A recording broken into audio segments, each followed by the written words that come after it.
الحمد لله رب العالمين والعاقبة للمتقين والصلاة والسلام على سيد الأنبياء والمرسلين ونشهد أن سيدنا وسندنا وشفيعنا وكريمنا ورؤوفنا ورحيمنا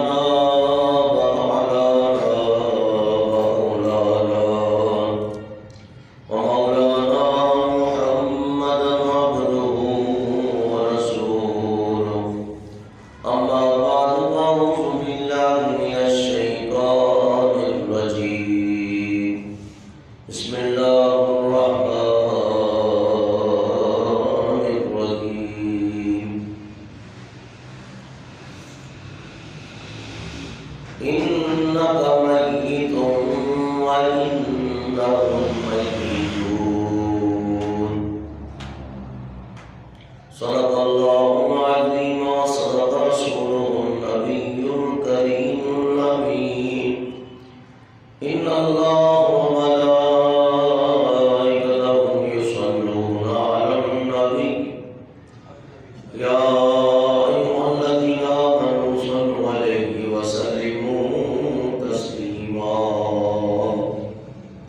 درود پاک پڑھیں جی الصلاة والسلام عليك يا سيدي يا رسول الله وعلى آلك وأصحابك يا سيدي يا حبيب الله الصلاة والسلام عليك يا رحمة للعالمين وعلى آلك وأصحابك يا شفيع المذنبين الصلاة والسلام عليك يا صاحب التاج والمعراج وعلى آلك وأصحابك يا إمام الأنبياء والمرسلين مفلس زندگی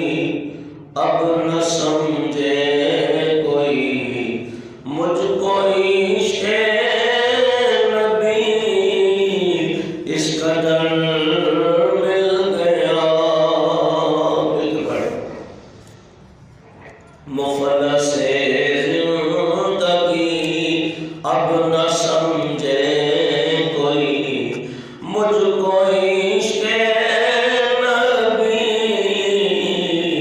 اس قدر مل گیا جگمگائے نہ کیوں میرا عکس دروں ایک پتھر کو آئے نہ گر مل گیا جگمگائے نہ کیوں میرا عکس دروں ایک پتھر کو آئے نہ گر مل گیا مفلس زندگی اب نہ سمجھے کوئی مجھ کو عشق نبی اس قدر مل گیا ان کا دیوانہ ہو ان کا مجذوب ہو ان کا دیوانہ ہو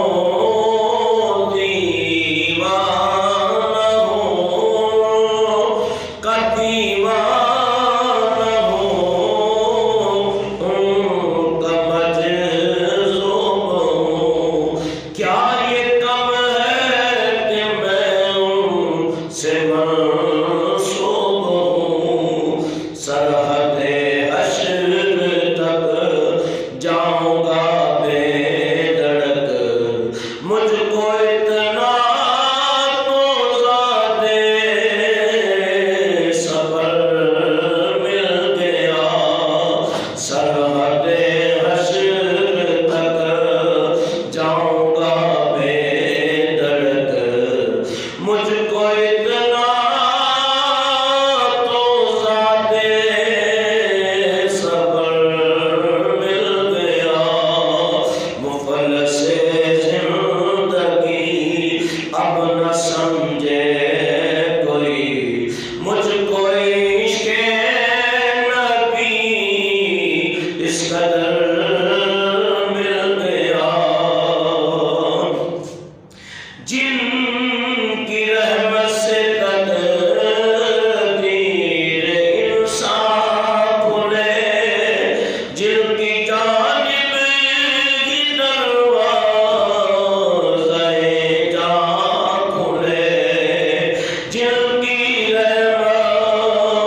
پیران پیر روشن ضمیر حضرت میرا محی الدین عبدالقادر جیلانی محبوب سبحانی قندیل نورانی رازی یزدانی میرا محی الدین عبدالقادر جیلانی رحمت اللہ تعالی علیہ وصال اور آپ کی کرامات بیان کی تھی، اور اس کے ساتھ ساتھ نبی پاک تاجدار انبیاء صلی اللہ علیہ وسلم کی ایک حدیث بیان کی تھی کہ حضور علیہ السلام نے فرمایا کہ موت 4 قسم کی ہے۔ کتنے قسم کی؟ 4 قسم کی موت ہے۔ تو آج میں چاہتا ہوں اس کے اوپر تھوڑی گفتگو ہو۔ یہ مضمون ویسے کافی طویل ہے، اور فرمایا کہ الموت اربع، موت 4 قسم کی۔ العلماء، علماء کی موت، انبیاء کی موت ہو یا علماء کی، وہ ایک ہی ضمن کے اندر آتا ہے۔ وموت الاغنیاء، اور امیر پیسے والے لوگوں کی موت، 2 ہو گئی۔ وموت الفقراء، غریب و غربا کی موت۔ وموت الامراء، فرمایا کہ جو بادشاہ ہوتے ہیں امراء، ان کی موت۔ تو حضور علیہ السلام نے یہ باتیں ارشاد فرمائی۔ علماء کی موت دین میں نقصان لاتی ہے، مالداروں کی موت حسرت ہے، فقراء کی موت راحت یعنی مصائب دنیا سے، اور حاکموں کی موت فتنہ ہے۔ اور اس کے ساتھ ساتھ یہ بھی بتایا تھا کہ انبیاء علیہ السلام ان کی موت کے بارے میں اللہ تعالیٰ ارشاد فرماتا ہے، فرمایا انک میت وانہم میتون۔ اللہ تعالیٰ فرماتا ہے پیارے حبیب صلی اللہ علیہ وسلم بے شک آپ وصال فرمائیں گے، اور وہ لوگ فوت ہونے والے ہیں جو آپ کے بعد یا آپ کے ساتھ ہے، وہ فوت ہونے والے ہیں، اور آپ بھی وصال فرمائیں گے۔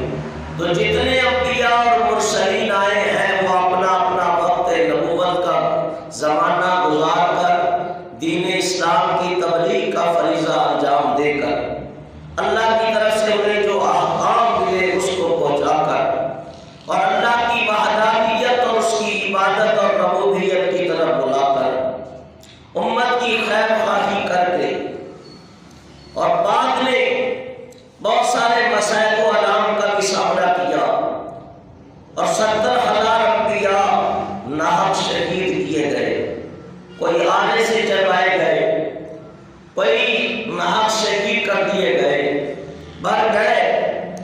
جو اللہ کو منظور تھا وہ وقت گزار کر راہی ملک بقا ہوئے، یعنی آخرت کی طرف سدھار گئے، اپنے رب کی بارگاہ میں پہنچے۔ تو فرمایا کہ ان کی موت اور ہماری موت کے اندر زمین و آسمان کا فرق ہے۔ نبی پاک علیہ السلام نے ارشاد فرمایا حیاتی خیر لکم ومماتی خیر لکم، میرا دنیا میں رہنا خیر ہے، دنیا میں رہنا خیر ہے، کہ نبی جب تک دنیا میں رہتا ہے اس کے جسم کی برکتیں ہوتی ہیں، اور اگر ہم نبی کی جسم کے اوپر غور کریں، سبحان اللہ، نبی پاک علیہ السلام کو اللہ نے ویسے ہی تمام نبیوں کا سردار بنایا ہے۔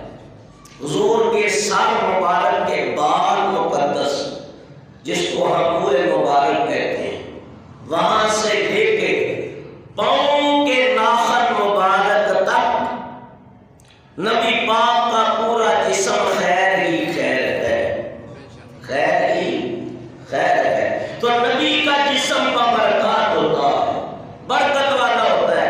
تبھی بعض صحابہ نے دنیا سے رخصت ہوتے ہوئے نبی پاک کے منہ مبارک، حضور کے ناخن مبارک، بعد کے بعد نبی پاک کے کپڑے موجود تھے، انہوں نے وصیت کی کہ جب ہم فوت ہو جائیں تو ہمارے کفن میں یہ تبرکات رکھ دیے جائیں. یہ چیزیں صحابہ کرام کی بات کر رہا ہوں، یہ بات کی دنیا کی بات نہیں کر رہا. صحابہ کرام میں سے کہ یہ نبی پاک کے منہ مبارک ہے، یہ ہمارے کفن میں رکھ دینا. ایک صحابی نے وصیت کی کہ جب میں فوت ہو جاؤں، دنیا سے چلا جاؤں، تو حضور کے منہ مبارک میرے ماتھے کے اوپر رکھ دینا، اور نبی پاک کے ناخن مبارک بھی میرے ماتھے پہ رکھ دینا، کہ جب قبر میں پہنچے تو ان تبرکات کی وجہ سے اللہ ہمیں بخش دے. تو کیا صحابہ کے بارے میں آپ کا کیا عقیدہ ہے؟ ہر صحابی جو بھی ہے بڑے سے بڑے مرتبے اور مقام والا، اور میں ادنا بھی نہیں کہوں گا بلکہ یہ کہوں گا ہر صحابی بخشا بخشایا ہے. ہر صحابی، ادنا کہنا میں سمجھتا ہوں یہ بے ادبی ہے. نبی پاک کی جس نے بھی زیارت کی ہے اور کلمہ پڑھا ہے، حضور کا امتی بنا ہے، صحابی بنا ہے، وہ شان والا ہے، وہ آن والا ہے، مرتبہ اور مقام والا ہے. جبکہ اللہ تعالیٰ نے ان کے بارے میں ارشاد فرمایا رضی اللہ عنہم ورضوا عنہ، اللہ تعالیٰ ان سے راضی ہوا اور وہ اپنے رب سے راضی ہوئے. صحابہ کرام میں بہت ساری ہستیاں ایسی بھی ہیں جن میں سے عشرہ مبشرہ ہیں کہ جن کو حضور علیہ السلام نے دنیا کے اندر فرما دیا کہ یہ جنتی ہیں. کیا فرمایا؟ یہ کہ وہ کس ہوں جن کو جنت کا مجدہ ملا، اس مبارک جماعت پہ لاکھوں سلام. یعنی وہ مبارک جماعت ہے، اور ہم بیٹھے بھی بسم اللہ مبارک میں. اور جس نے اس مسجد کی بنیادیں رکھی، اللہ تعالیٰ ان کی قبروں کو بھی مبارک رکھے، ان کی نسلوں کو بھی مبارک رکھے، اور ان کے خاندانوں کو اللہ مبارک رکھے. اس لیے کہ مبارک اور متبرک کام کرنے والے ہمیشہ فائدے ہی کے اندر رہتے ہیں. تو یاد رکھو صحابہ کرام کو اللہ نے دنیا کے اندر اپنے محبوب کی زبان نبوت سے جنت کا مژدہ قافلہ سنا دیا. تو پتہ کیا چلا کہ حضور جنت کے مالک ہیں، تبھی تو جنت کی خوشخبری دے رہے ہیں. تو آپ کسی چیز کے مالک نہیں ہیں تو آپ اس کو کچھ دے سکتے ہیں؟ نہیں. جو مالک ہوگا وہی دے گا، جو مالک ہے ہی نہیں. تو اللہ نے انہیں مالک بنایا ہے. کیسا؟ کہ ایسا تجھے خالق نے ترادار بنایا، ایسا تجھے خالق نے ترادار بنایا کہ یوسف کو تیرا طالب دیدار بنایا. اللہ اللہ شاہ کونین جلالت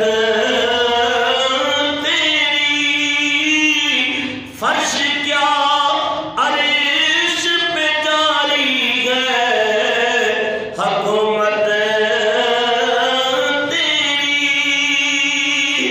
اور کنجی دی خدا نے تجھے اپنے خزانے،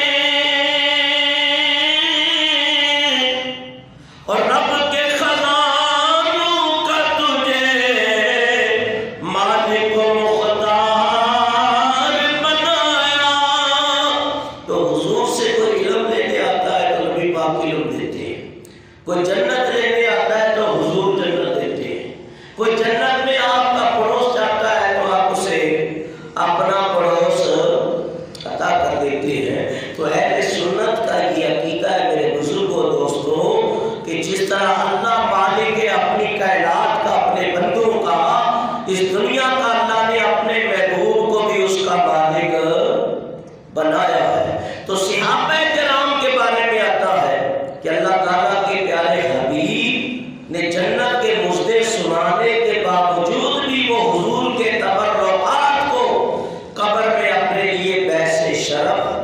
ویسے بخشش اور ویسے سعادت سمجھتے تھے۔ تو بات چل رہی تھی انبیاء کی موت۔ حضور فرماتے ہیں کہ میرا دنیا میں رہنا بھی خیر، اس کلمے سے آپ کو پوری بات سمجھ آ گئی ہوگی۔ وَمَمَاتِي خَيْرٌ لَكُمْ، میرا رہنا بھی خیر ہے اور میرا دنیا سے جانا بھی خیر ہے۔ تو انبیاء کی موت تو آتی ہے لیکن ایک لمحے کے لیے ان کی موت ہوتی ہے۔ فرمایا کہ اللہ تعالیٰ نے انبیاء علیہ السلام کو موت کے بعد یہ ظاہری ایک پردہ ہے جو انبیاء علیہ السلام پردے کے اندر چلے جاتے ہیں، اس کے بعد ان کی زندگی برزخی زندگی جو ہے وہ دنیا کی زندگیوں سے ہزار ہاں بہتر ہے۔ اب ہمارے یہاں جو کنسیپٹ ہے جو ذہن میں ہے، مر گیا جی مر کھپ گیا، یہ کہتے ہیں نا، تو فرمایا کہ ظاہری موت ہے، ختم ہونا یہ نہیں ہے۔ موت نام ہے وصال کرنے کا، ختم ہونے کا نہیں ہے۔ اگر ختم ہونا ہوتا تو پھر یہ بخاری کی حدیث کیا کرو گے؟ نبی پاک صلی اللہ علیہ وسلم بدر کے معرکے میں تشریف لے گئے کہ نہیں لے گئے؟ لے گئے۔ اس میں 70 گرفتار ہو گئے تو 70 مارے گئے۔ 24 اس میں حضور نے بڑے بڑے جو قریش کے سردار تھے نا، بڑے بڑے، ان کو حضور نے فرمایا کہ عمر ان کو ایک کنویں میں ڈال دو۔ نبی پاک نے کنویں میں ڈلوا دیا ان کو ایک جگہ۔ اور جب آپ کسی معرکے میں تشریف لے جاتے تو 3 دن وہاں قیام کرتے، فتح کی صورت ہوتی تو 3 دن آپ وہاں ٹھہرتے۔ تو تیسرے دن صحابہ فرماتے ہیں انہیں اونٹ کی زین کسی، جب اس کی زین کسی گئی تو نبی پاک صلی اللہ علیہ وسلم تھوڑا سا چلے تو ہم بھی حضور کے پیچھے پیچھے، تو بدر کے کنویں میں جہاں ان کافروں کی لاشوں کو ڈالا گیا تھا نا، حضور تشریف لے گئے۔ نبی پاک علیہ السلام اس کنویں کی منڈیل کے اوپر تشریف لے جا کر آپ نے ان کا نام لے کے فلاں بن فلاں، فلاں بن فلاں، بتا تو نے اللہ اور اس کے رسول کے وعدے کو کیسے پایا؟ اللہ اور اس کے رسول نے جو تمہیں تبلیغ کی تھی تم نے قبول نہ کی، آخر تم نے ذلت و رسوائی کا مزہ چکھا، آپ بتاؤ کہ تم نے کیسے پایا ہے اپنے انجام کے خاتمے کے بعد؟ عذاب پا رہے ہو یا ثواب پا رہے ہو؟ فاروق اعظم عرض کرنے لگے یا رسول اللہ یہ تو مردے ہیں، یہ کیا سنیں گے؟ حضور فرماتے ہیں تم سن رہے تھے؟ ہاں آقا تو آپ کی باتیں سن رہے تھے۔ فرمایا کہ تم سن رہے ہو تمہیں کوئی رکاوٹ تو نہیں آئی؟ نہیں آقا پوری سن رہے ہیں۔ فرمایا کہ تم سے زیادہ سن رہے تھے، یہ تم سے زیادہ سن رہے تھے۔ ہاں یہ جواب دیتے ہیں لیکن تم ان کے جواب کو سن سکتے نہیں، اور یہ سن بھی رہے۔ جب کافروں کے مردے زیادہ مرنے کے بعد سن سکتے ہیں تو مومن کیوں نہیں سن سکتا؟ تو ہم بازاروں پہ کیوں جاتے ہیں؟ انبیاء کے روزوں پہ کیوں جاتے ہیں؟ وہ سنتے ہیں، وہ سنتے ہیں۔ تو یہ دنیا کو یہ فکر دینا چاہیے کوئی سن نہیں سکتے، کوئی جواب دے سکتے نہیں ہے، یہ تو تمہاری سوچ ہے۔ ورنہ جب انسان مر جاتا ہے روح نکلتی ہے، عزیز و اقربا قریب جمع ہوتے ہیں، فرشتے اس روح کو لپیٹ لیتے ہیں، لیکن روح ارد گرد موجود ہوتی ہے۔ جب پانی گرم ہو رہا ہوتا ہے وہ بھی دیکھ رہی ہوتی ہے، یہاں تک کہ اس کو کفن پہنایا جا رہا ہوتا ہے وہ بھی دیکھ لیتی ہے، یہاں تک کہ کنگھی بھی کی گئی تو وہ بھی دیکھ رہی ہوتی ہے۔ روح آس پاس ہوتی ہے، اس لیے کہ جسم کے اوپر فنا ہوتی ہے وقتی طور، لیکن حقیقت میں روح کا تعلق جسم سے ہے اور جسم کی وجہ سے روح کا تعلق، روح زندہ ہوتی ہے، جسم کے اوپر موت طاری ہوتی۔ یہ موت صرف عارضی ایک پردہ ہے، اس کے بعد موت نہیں ہے، بلکہ زندگی ہے۔ جب کوئی مر جاتا ہے تو پھر روح تو لوٹتی ہے اپنے جسم کی طرف، تو ہم کیا کہتے ہیں؟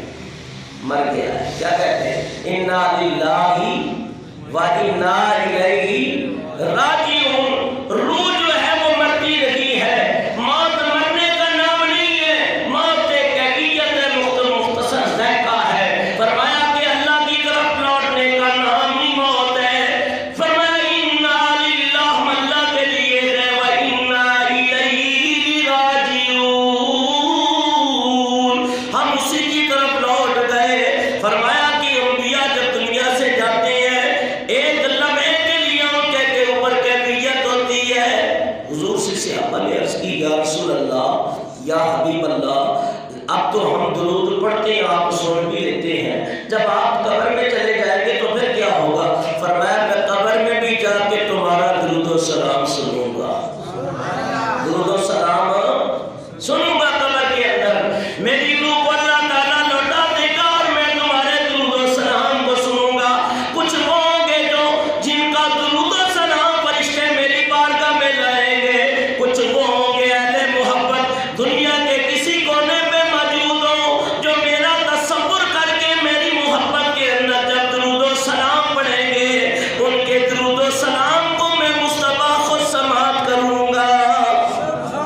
اور وہ مدینے سنے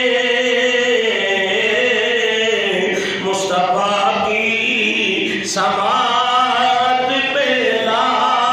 تو ایک مسئلہ میں نے بہت پہلے آپ کو بیان کیا تو شاید آپ کو یاد ہو کہ جب ویسے عورت کو اپنے میاں سے لڑنا نہیں چاہیے، لڑائی جھگڑا نہیں کرنی چاہیے، اس کو قدر کرنی چاہیے۔ حضور فرماتے ہیں ابن ماجہ کی اور ترمذی کی حدیث ہے کہ جب کوئی عورت اپنے شوہر سے لڑتی ہے، اس کو برا بھلا کہتی ہے، تو جنت سے حور دیکھ لیتی ہے، جنت سے حور دیکھ لیتی ہے، وہ وہاں سے ندا دیتی ہے، اور اللہ کی بندی اس سے لڑائی نہ کر، نہ لڑ اس سے، یہ کون سا ساری عمر تیرے پاس رہے گا، یہ ہمارے پاس آنے والا ہے، ہماری آنکھوں کی ٹھنڈک، ہمارے دل کا چین اور سکون اور لذت بننے والا ہے۔ تو مجھے یہ بتاؤ میاں بیوی مسلمان گھر میں لڑے تو جنت کی حور سن بھی لیتی ہے، دیکھ بھی لیتی ہے، تو جو حضور کے غلام وہ سن لے، ان کو نظر بھی آ جائے ساتوں آسمانوں کے اوپر جنت ہے، وہاں سے بھی دیکھ بھی لیں، ادھر لڑائی گھر میں ہو رہی ہے سن رہی ہے، تو اللہ کے حبیب کی کیا اتنی قوت سماعت کمزور ہے وہ ہمارا درود و سلام نہیں سن سکتے؟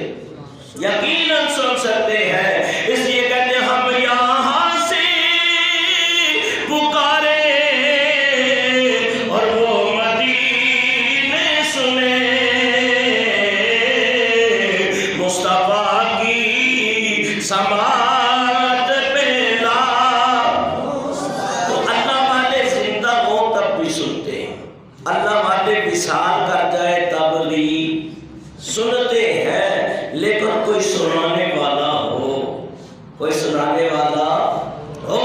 سیدنا صدیق اکبر کا مشہور واقعہ ہے، فرمایا ایسے عاشق نبی پاک علیہ السلام کے جن کو حضور نے دنیا کے اندر خبر دے دی، فرمایا کہ سب سے پہلے میرے پاس آنے والا میرے صحابہ کرام میرے خلفاء میں ابو بکر ہوگا، فرمایا پھر عمر ہوگا، فرمایا صدیق اکبر جب جا رہے ہیں دنیا سے رخصت ہو رہے ہیں، صحابہ ٹکٹکی لگا کے دیکھ رہے ہیں، آنکھوں سے آنسو جاری ہے، نبی پاک علیہ السلام کا یاد جا رہا ہے، فرمایا کہ اللہ کے حبیب نال پیار ہونا چاہیے، مل کے پڑھیے اللہ کے حبیب نال اور پیار ہونا چاہیے، ذرا گونج پڑ جائے، اللہ کے حبیب نال پیار ہونا چاہیے، وہ سب کچھ سونے تو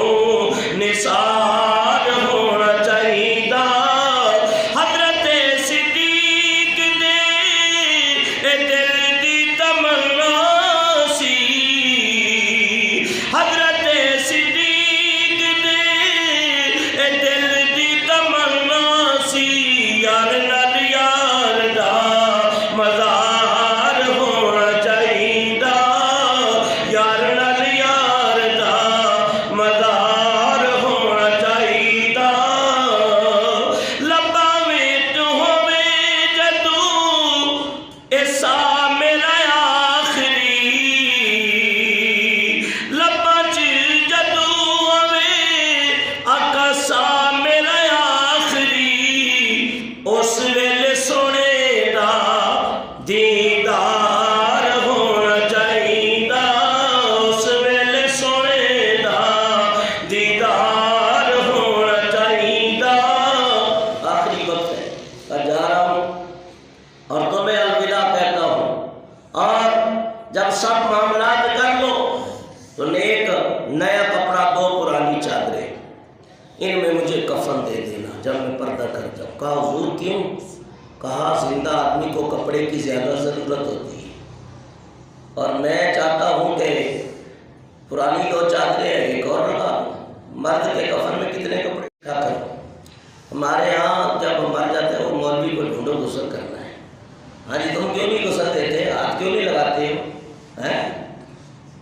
کیا تمہیں کوئی ڈر ہے تو تمہیں بھی موت آ جائے گی، ڈرتے ہوئے ہاتھ بھی نہیں لگاتے ہیں، اتنا دور بھاگتے ہیں، بلکہ وہ جو کپڑے اتارتے ہیں نا اس کہتے ہیں دیو کسی غریب کو بیٹھ جا کے دے دو، صابن سے غسل دیتے ہیں کہ صابن بھی استعمال نہ کرو، یہ اتنا ڈرے ہوئے اتنا ڈرے ہوئے ہو کہ موت ایک ناقابل تلخ حقیقت ہے، اٹل فیصلہ ہے، اس کا انکار بھی نہیں کیا جا سکتا، پھر بڑا عجیب آدمی ہے انسان کہ اس کی فکر نہیں کرتا ہے، اس کی یاد نہیں کرتا۔ حضور علیہ السلام سے عرض کی گئی یا رسول اللہ یہ شہداء کی زندگی کیسی؟ سیدہ عائشہ نے عرض کی میرے آقا نے فرمایا وہ زندہ ہے۔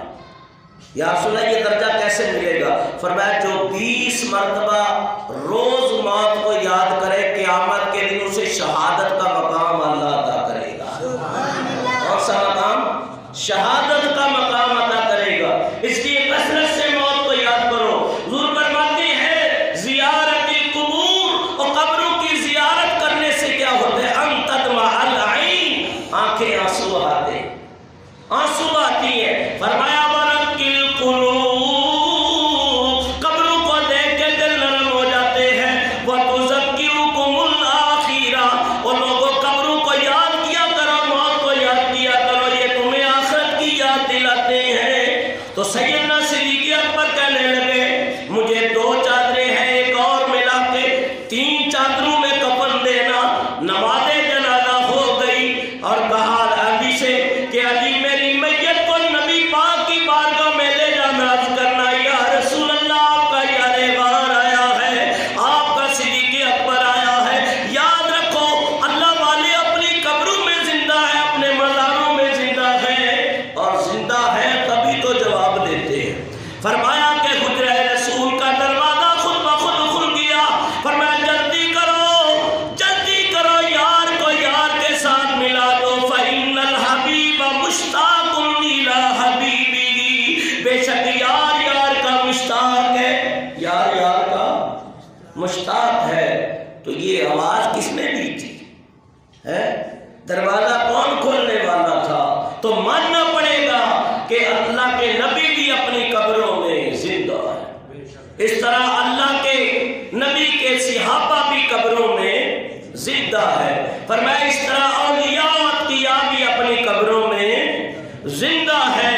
فرمایا کہ جنہ عشق نمازاں پڑھیاں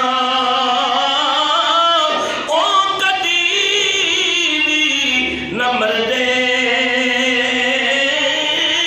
او ولیاں دے دربار آیوں تے یارو اج بھی دیوے بلدے۔ اور انبیاء کی موت بڑی راحت والی موت ہوتی ہے۔ فرمایا ایک تو فرشتہ آتا ہے اجازت لیتا ہے، دوسرا آتا ہے بڑے اطمینان سے روح انبیاء کو لے جاتا ہے، تیسرا یہ ہے کہ یہاں تک کہ وہ اتنی آسانی پیدا کرتا ہے کہ اللہ کے حبیب فرماتے ہیں مجھ سے تو اسرائیل نے وعدہ کر لیا ہے، اور میں نے اس سے وعدہ لیا اسرائیل میری امت کی روحوں کو آسانی سے نکالنا، جتنی تکلیفیں ہیں میں مصطفیٰ کے سینے پہ ڈال دے۔ اس نے وعدہ کر لیا یا رسول اللہ آپ کے دیوانے اور عاشق کی روح اس طرح میں نکالوں گا جیسے آٹے سے بال نکال لیا جاتا ہے، اتنی آسانی پیدا کر دی جائے گی۔ اس لیے حضور فرماتے ہیں موت الانبیاء موت العلماء، فرمایا کہ ایک انبیاء کی موت ایک علماء کی موت ہے۔ انبیاء کا رہنا بھی خیر اور انبیاء کا جانا بھی خیر ہے۔ حضرت یوسف علیہ السلام حضرت نے دنیا میں زندگی گزاری، پردہ کیا، آپ نے فرما دیا کہ میری میت کو ایک سفید پتھر کے تابوت بنا کے نا اس کے اندر رکھ کے مصر کے اندر ایک جگہ تھی دریائے نیل کے کنارے، وہاں دفن کر دینا، اور پھر ایک وقت آئے گا حضرت موسیٰ علیہ السلام آئیں گے اور میرے تابوت کو نکال کے لے جائیں گے، اور جہاں آپ نے وصیت کی تھی آپ کے تابوت کو وہاں مدفون کر دیا گیا، اور جس جگہ حضرت یوسف علیہ السلام کے تابوت مقدس کو رکھا گیا، فرمایا اس جگہ جو ہے اللہ تعالیٰ نے ہریالی کو پیدا کر دیا، فراوانی ہو گئی، رزق میں برکتیں اور فصلیں بھی اچھی طرح ہوتی تھی۔ پھر ان لوگوں نے کہا یار اس طرح تو بڑی ہریالی اور برکات ہو گئے، دوسرے والے کہنے لگے کہ ہم چاہتے ہیں کہ ہم لے جائیں، دوسری جگہ کیا وہاں بھی برکتیں شروع ہو گئی۔ تو انبیاء کے جسم زمین کے اندر بھی ہے تو خیر و برکت